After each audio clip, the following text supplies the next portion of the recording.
Welcome to a guide to healing tanks. Now, this is one of the most requested topics that I get across all of time ever since I started making videos because healing tanks is very weird. They behave differently than everyone else in your party, and each tank individually behaves differently. So whether you've asked me how do I heal Blood Death Knights or how do I heal X meta tank like Vengeance Demon Hunter, this video is going to be compiled of all of those answers. So we're going to go through each tank individually, each tank spec, talk about different strengths and weaknesses or how they behave. That way you guys don't have to watch a 30-minute guide on each tank just to know what's going on and how to play your spec alone. Instead, I've compiled all of the information that is useful for me whenever I heal tanks and put it into this video.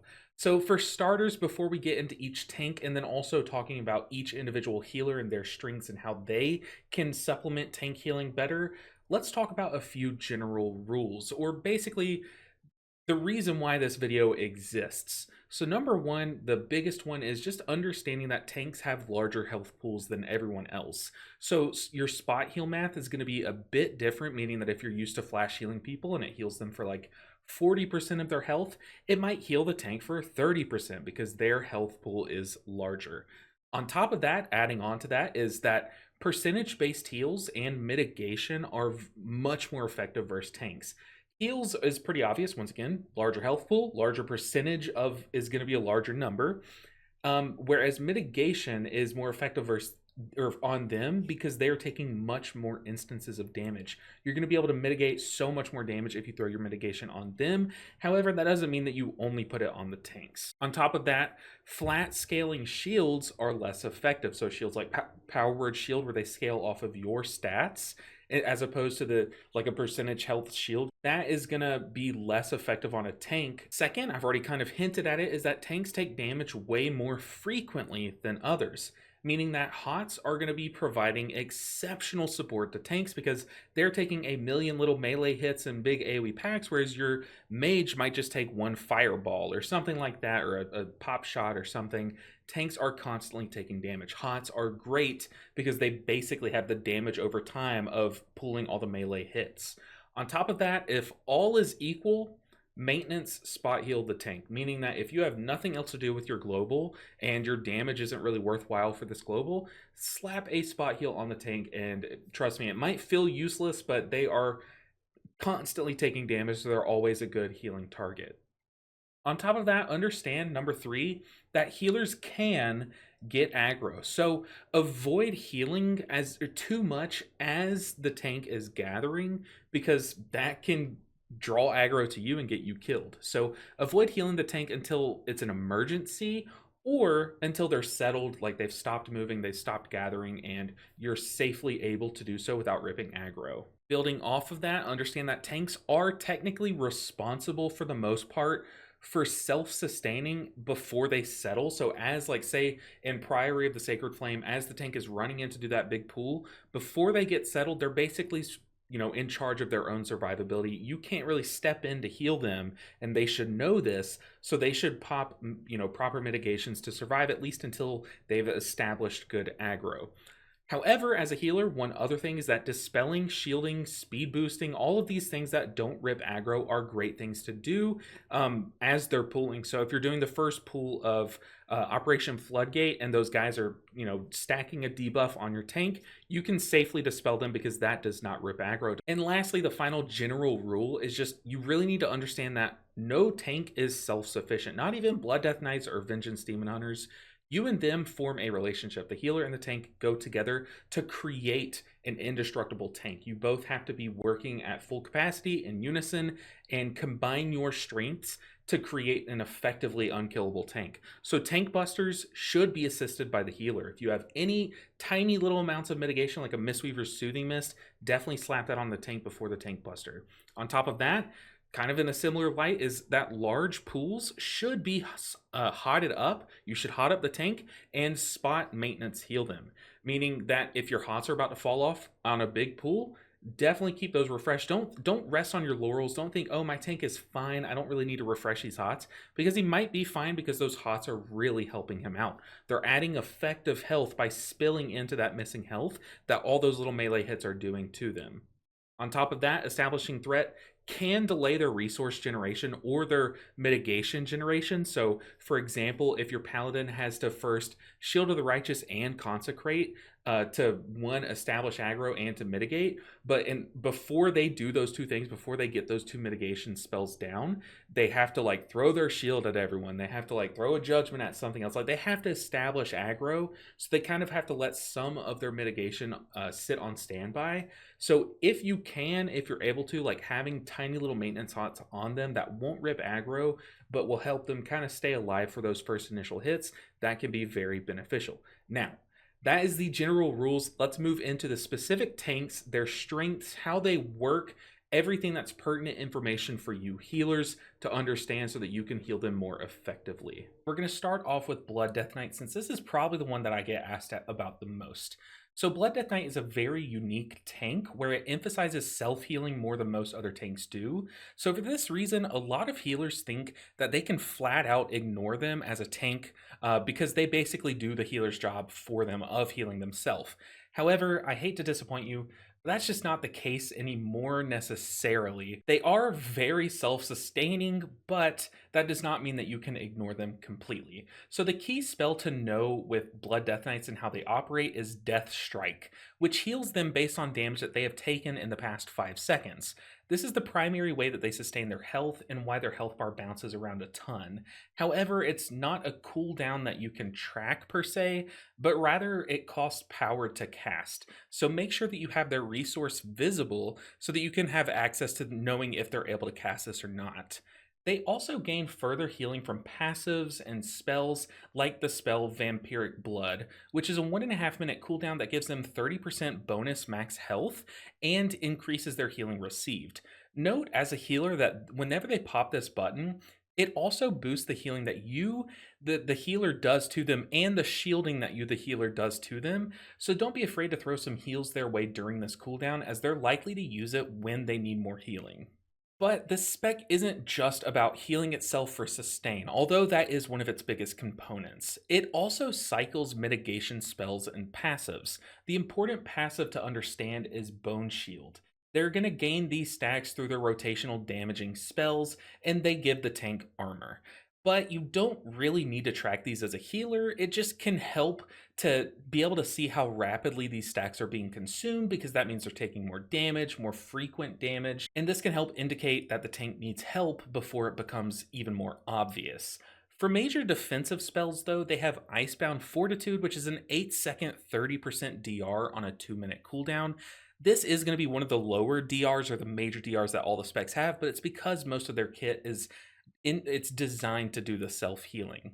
On top of that, they have another 2-minute cooldown that's Dancing Rune Weapon, which grants a massive 35% chance to parry, making this a great defensive in larger pools or for melee attacks for 20 seconds. While Blood Death Knights are pretty good at sustaining, they're extra vulnerable immediately upon starting a pool, because they do need some time to develop their mitigation passives, as well as charging up how much Death Strike will heal them.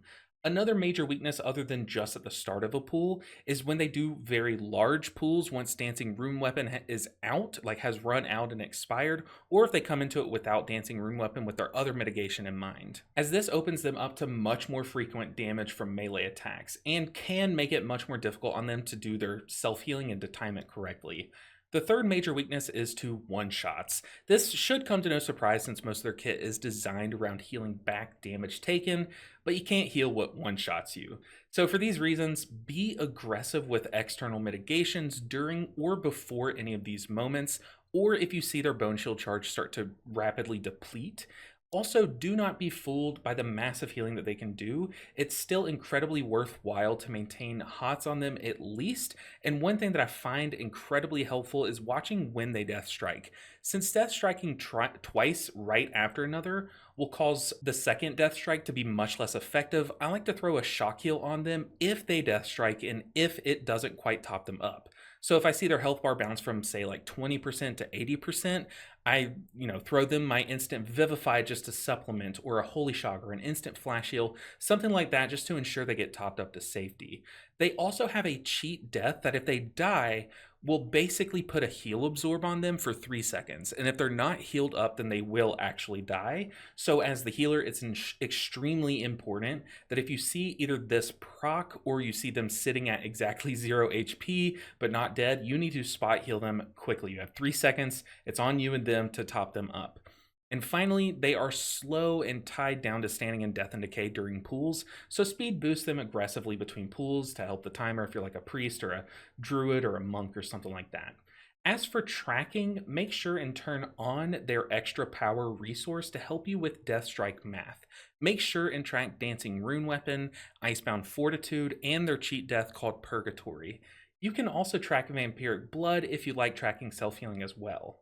Also, consider tracking their bone shield stacks through a weak aura or a nameplate indicator to gain further information on how in danger they may be. Moving on to Prot Warrior. Prot Warrior has incredible tools to mitigate specific types of damage, so you as the healer, understanding what each of their tools can handle can help you understand their safety to upcoming mechanics. Starting with Shield Block, that is semi-rotational, but allows them to block all melee damage for 6 seconds. This is a low cooldown, so they should have it up often, but tracking it as a buff as opposed to something like a cooldown can help you better understand their safety if you see they have that buff active.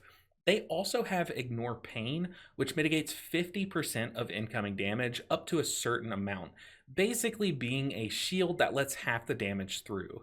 These are both rotational and cost their resource Rage to cast. Now, you don't need to track their Rage, but understand that they can gain it from taking damage. This is a weird interaction with shields where they won't gain Rage from the shield taking damage. Instead, let them take the damage and then shield them after. For this reason, try to avoid shielding them on pool or until you see they either have Ignore Pain or Shield Block rolling, since their primary mechanic is building a ton of rage throughout a pool. Now, their primary defensive is Shield Wall, a 3-minute cooldown that gives 40% mitigation for 8 seconds. They have many ways to lower its cooldown through executing their rotation properly, so don't be alarmed if they don't have it for like a minute or so but need it very soon because it's likely on its way. They also have Spell Reflection, which gives 20% mitigation but can also reflect targeted spells back at the caster, fully negating them. If you see them spell reflecting, don't kick the cast that target them, as they're just going to be sent back at the caster. Similarly, they have Spell Block, which gives them block for spells and most AoE damage instances. This is great to see active as a healer before AoE damage, as it can tell you that you basically don't have to heal them, just the DPS after that AoE damage. They also have Demoralizing Shout, that basically in a roundabout way gives them 20% mitigation. Outside of that, they have some minor self-healing mechanics like spells like Last Stand, Impending Victory, and Bitter Immunity, but the only one that I find useful to track personally is Last Stand, as it also gives them max HP, which also boosts a lot of their sustainability that scales off of their max HP. Now, the primary strength of Prot Warrior is also kind of their weakness, especially at lower ranks where people are still kind of learning the ropes to them, and that's how niche some of their defensive spells are. During large AoE pools, watch their shield block buff so you know that they'll need much more healing once it fades. The same is true in bigger caster pools if they don't have Spell Reflect or Spell Block available, and although their health bar may barely be going down at certain times due to Ignore Pain and Shield Block, don't let that fool you, because once these passives end, the damage that they're going to be taking will spike. So be ready to, by using the Calm before the Storm, to apply hots, reapply hots, replace them with mitigation if available. Also, understand that Prot Warriors have the potential to do massive damage for a tank. So if you are deciding between continuing to do your healer damage rotation or to heal the tank if things look like they might start to get bad, most of the time it's more worthwhile for you, the healer, to do the tank healing so that they can focus more of their globals and rage into their more efficient damage than yours. Remember that shielding them can mess with their rage generation, which is extremely important for their functionality, so if you can avoid it, definitely do so. But don't let that stop you entirely. Now, as for tracking, track the cooldowns for Shield Wall, Demoralizing Shout, and Last Stand. You may also want to track Spell Block and Reflect as well, But besides this, being able to see the buffs ignore pain and shield block is very useful information when healing a prot warrior. Next up is my monk brethren, the Brewmaster. Now, Brewmaster is a very unique tank to heal, and having an understanding of how they work alone can greatly improve your ability to heal them. Their core passive is called Stagger, which basically makes some damage done to them instead be done to them as a dot. Now, how much damage they currently have staggered is crucial information in understanding how vulnerable your Brewmaster tank is. Now, they don't always just rot away to stagger damage. They have built-in ways to mitigate stagger like Purifying Brew. This essentially cuts in half the amount of damage they have staggered. They also have Celestial Brew, which puts a giant shield on them. This shield does scale off of how much stagger they've recently purified with Purifying Brew, so don't panic exactly when you see that they've reached heavy stagger but have Purifying Brew available, unless they don't have charges of Purifying Brew ready. They also have a solid suite of defensives like Fortifying Brew for max 20% health and mitigation. They have Dampen Harm, which mitigates more the bigger the hit, making them very sturdy versus massive tank busters when they have this available.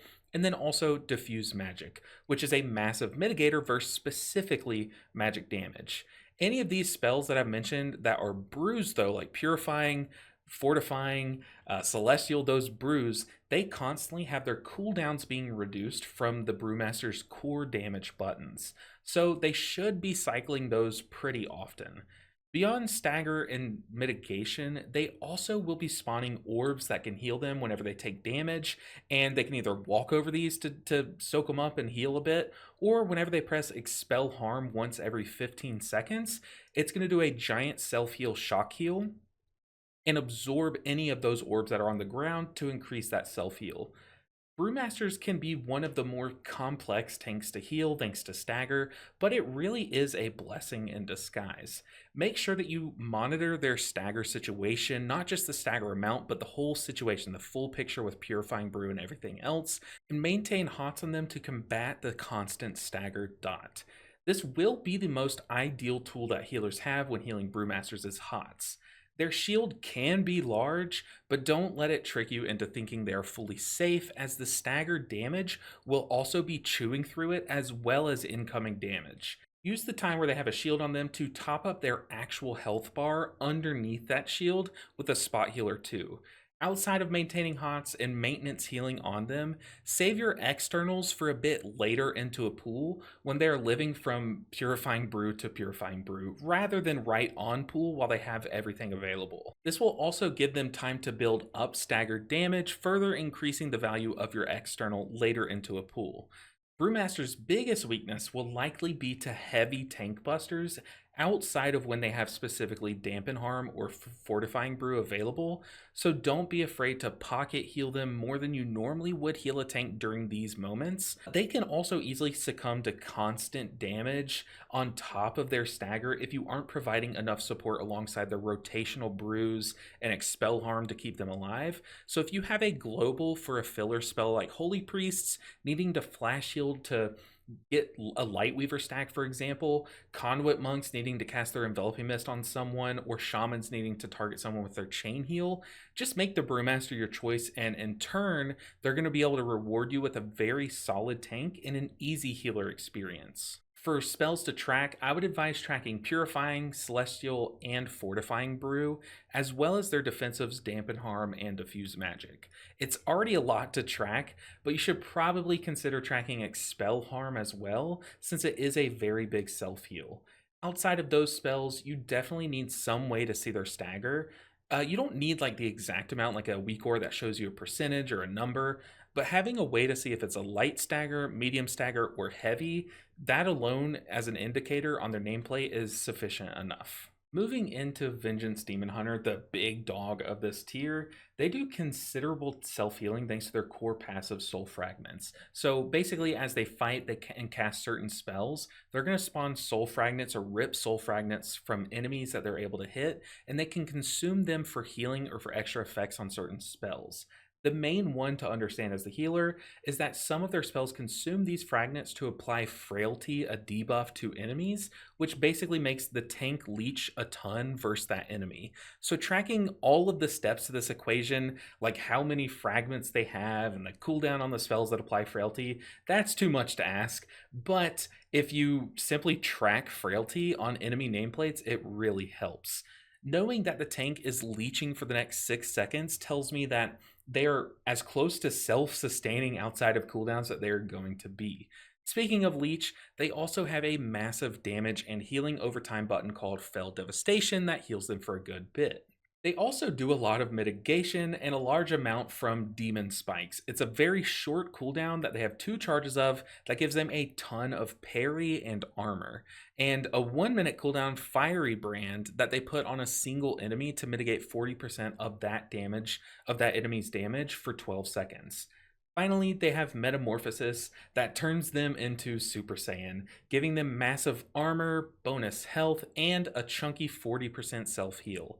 This cooldown plus their lifesteal will make them pretty much unkillable during this, metamorphosis. However, they may still be vulnerable as they cast this or right as they cast this, because that 40% health is nice, but it's not enough to self-sustain if they don't have enough fragments or frailty immediately to go along with it, which obviously is their fault, but it's just nice to know that as a healer, if you can help them bridge the gap between their tankiness. Another important thing to note, though, is that they do have a cheat death, so once every 5 minutes, instead of dying, they're instantly just going to proc Metamorphosis. Your job as the healer is to try and prevent this from proccing so that they have the safety net available.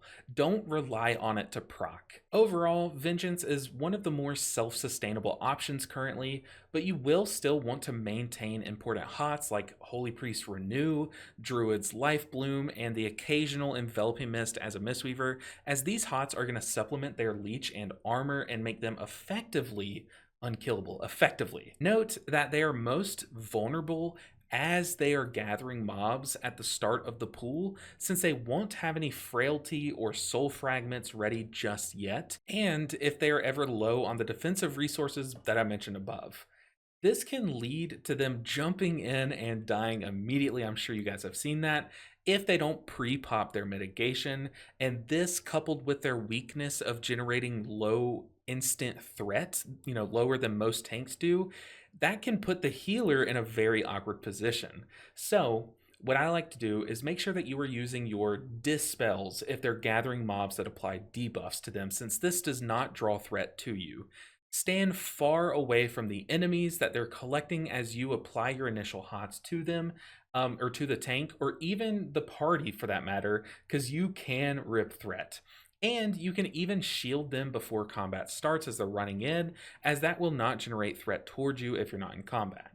Try your best to avoid massive shock heals and spot heals during this time, as it may end up getting you in more trouble than them. Especially since, like I said earlier, this is one of their specific weaknesses, and they should be accustomed to playing around it by popping enough mitigation to survive the gathering phase of a pool before they can establish enough threat for you, the healer, to step in and start spamming heals. They are a great candidate for early externals like pain suppression as they pull big packs, or earth shielding them as a resto shaman to start a key, and even life cocooning them or soothing misting them as they pull mobs. But outside of that, monitor their resources during a pull and spot heal them enough to keep them out of one-shot range, and you should have a very few problems with Vengeance Demon Hunter tanks. As for tracking, I recommend tracking Demon Spikes, Metamorphosis, and their cheat death called Last Resort, as well as Fiery Brand. And if you want to, you can also track Fell Devastation.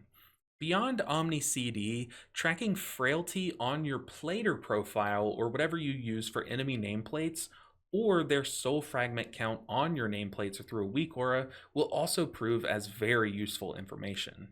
On to the penultimate prop paladin. Prop paladins are notoriously squishy outside of their mitigations, but extremely tanky with their mitigations. They can also provide the healer a ton of help during heal checks due to off healing and utility by using their holy power for word of glories on your allies instead of themselves. For mitigation, they have a 40-second cooldown Eye of Tear that gives 25% mitigation for 6 seconds.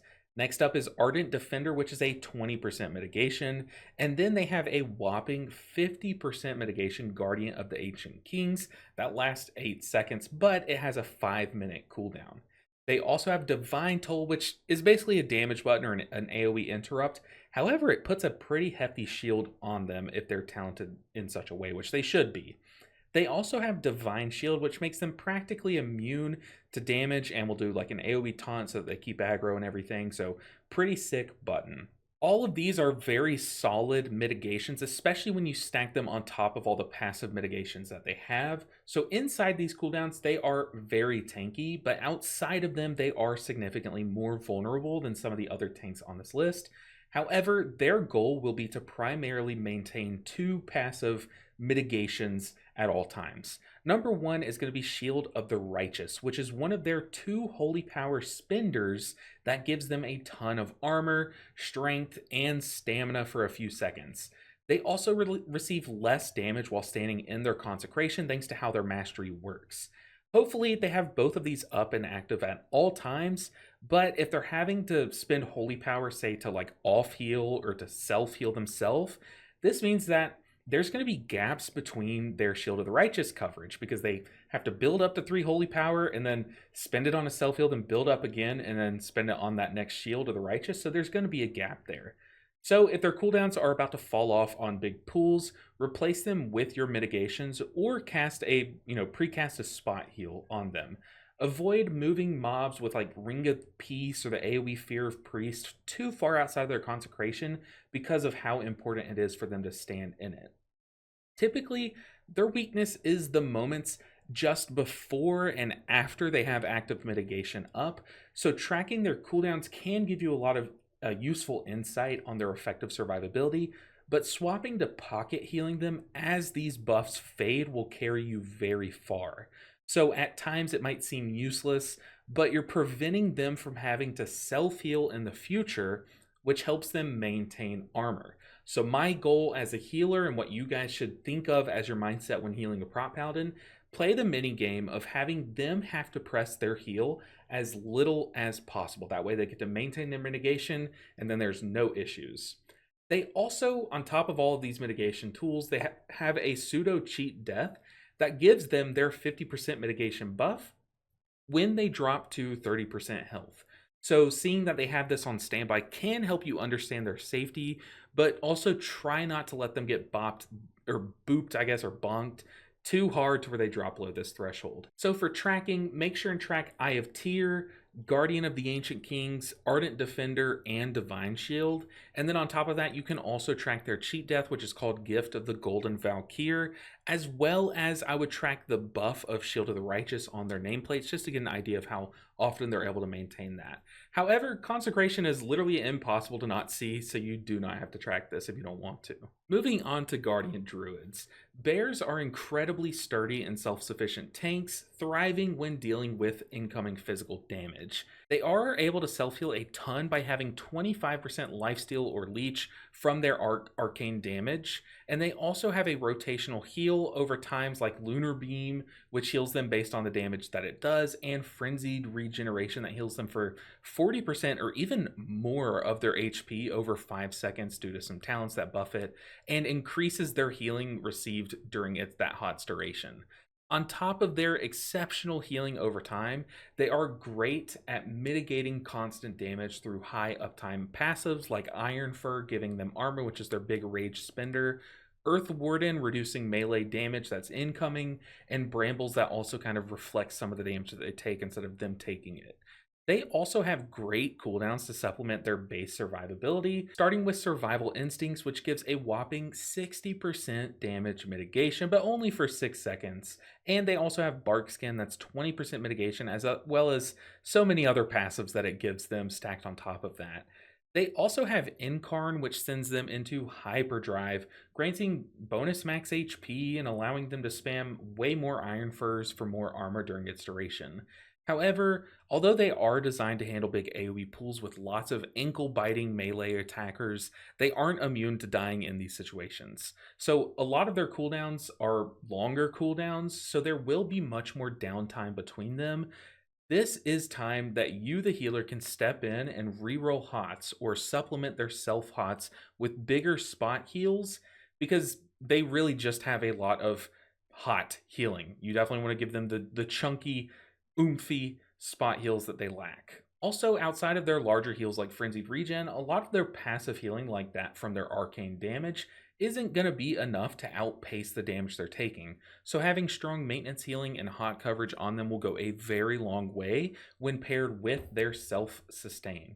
They do also tend to need more support when dealing with specifically magic damage. So if you see magical damaging dots or casts going their way, understand that they may struggle more than most tanks to survive them, so you should pocket heal them just to be safe. On top of this weakness is the fact that they will spend the early part in pools trying to establish threat through dots, which is not the best way to establish threat, so they're going to be very aggressive at the start, while also trying to build rage to survive the pool.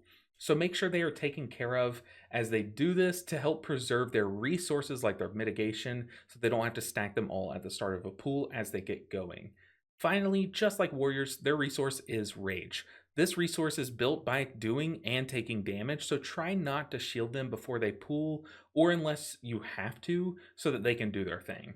And if you help them fill these weaknesses, they will reward you by being incredibly self sustaining and smooth to heal. As for cooldowns, track Incarn, Barkskin, and Survival Instincts. It also wouldn't be too bad of an idea to track Frenzied Regen and Lunar Beam to have a better visual of how many self heals they have. And you can also track their stacks of Iron Fur on their nameplates or through a weak aura rather than their cooldowns if you want to see how much armor they have to mitigate for. All right, now that we've touched on all of the tanks, let's go ahead and talk about each of the individual healers and just a few little tidbits that can help you with your tank healing, depending on which healer you start or that you're playing. Keeping on druids, let's start with Resto Druid and understand that druids tank healing is relatively simple. Maintain your biggest hots on them. That's basically it. That's the biggest advice, but it does go a little bit deeper than that. Since tanks are constantly losing health to a lot of different sources, I've already mentioned this in this video, but HOTS are very potent at replacing that health. So make sure your efflorescence stays under them at all times and default one of your life blooms to the tank just to be safe. It can also be beneficial to maintain regrowths hot on them, as this ensures that you're throwing out the occasional spot heal their way, but also adds another powerful hot to the mix. Also, follow up your external with spot heals, as you are likely to use the external when they need healing, and it enhances your hots. Resto Shamans don't have as many hots as Resto Druids. They also don't have the externals like Pain Suppression. However, you do have Earth Shield, and you do have some very powerful hots, like you're able to put your insurance on the tank by putting your Healing Rain under them. That also puts your Healing Rain hot on them. You can also keep Riptide on them at all times. Having these few healing sources constantly spilling healing into them can really boost up their effective health. So if they're constantly taking damage, those hot style effects are going to constantly be ticking back into their health bar. On top of that, you can do minor things like if you need someone to send a chain heal off of, start it on the tank. Let it zip from the tank to the rest of your allies, as one, they're going to be a good candidate since they're in melee and likely next to someone for it to bounce to, but two, it'll be strongest on them and they have the higher health pool, so that heal will get most of its effect off of them if all the health bars are equal. Now, Mistweaver has some powerful but kind of hidden tank healing. The obvious ways are maintaining enveloping mist on them during larger pools, which isn't as obvious to do if you're playing Master of Harmony. You can also hard cast your renewing mist on them to have that insurance be put on them, since that does a large amount of healing. And then on top of that, you can soothing mist them during big tank busters or just to help them catch up during big AoE mechanics or big AoE pools, since that will also give them a minor mitigation during that soothing mist, and that is another powerful hot. Soothing Mist is a pretty large hot. But you can also do some minor optimizations, like making them the target of your Shayloon's gift if you're doing it for an AoE heal during a big AoE pack, so that they get that mastery proc. It's just a little bit more healing on your target, so throw it on the tank. Throwing instant vivifies on them during downtime to charge up your vitality is also another thing that I do. Like if I know I'm about to Thunder Folks Tea, but I'm at about like half or two-thirds of my vitality meter, I'll just slap a Vivify on the tank and then pop Thunderfolk's Tea because it gives you about 1,000,000 vitality, so why not throw it on the tank? And then finally, Shayloon's Gift followed by a Jade-empowered Crackling Jade Lightning so that the Shayloon's Gift will top the other 4 members of the party, or top most of them, and then that'll just leave your tank missing health, and all of that Jade Lightning healing will funnel into the tank's health bar, being a massive hot. Moving on to Disc Priests, other than watching out for the rage generating tanks, tanks are always a good target for your shields. Just like yourself, how your shield is bigger on you, they are always going to make use of that shield. It's basically guaranteed value as well as a buffer to give their self healing time to top them up, making pools much more manageable on the tank. So if you're about to lose an instant flash heal proc, throw them at the tank, since odds are the tank's going to be missing some health. Besides that, pain suppress them when their major cooldowns fall off or as they're pooling to let them establish aggro and mitigation passives, and don't be afraid to bubble with the intention of just acting like a tank extra. And by bubble, I mean your dome, your power word barrier, but with the benefit of hitting allies in melee. So if I see my tank is struggling, I will put down that AoE mitigation. And if it hits other allies, it hits other allies, but it was basically pain suppression charge number 3 for those instances.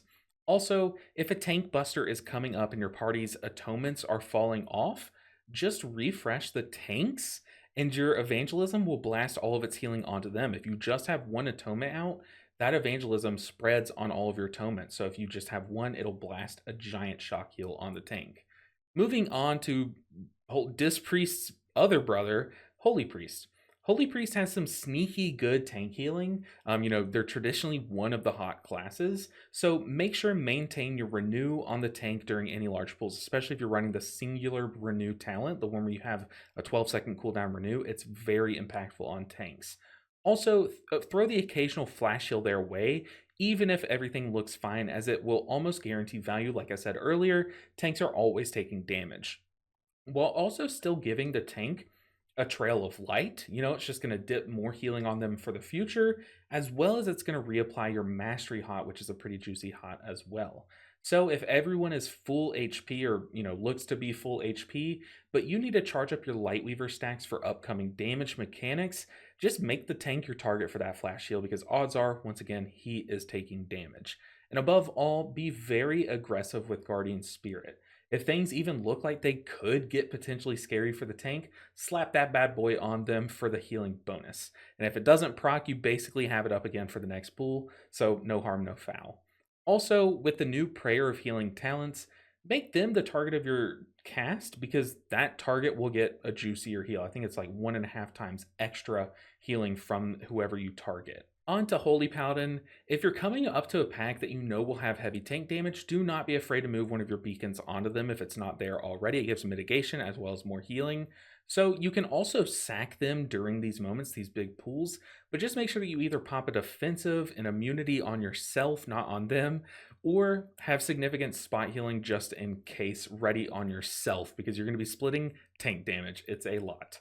Also, after your divine tolls and wing spells, they are great candidates for those triple hitting holy shocks, as sending them on squishies likely leads to some overhealing, if all the health percentages are equal. Outside of that, though, you do have powerful hots still kind of hidden in your kit that you should maintain on them.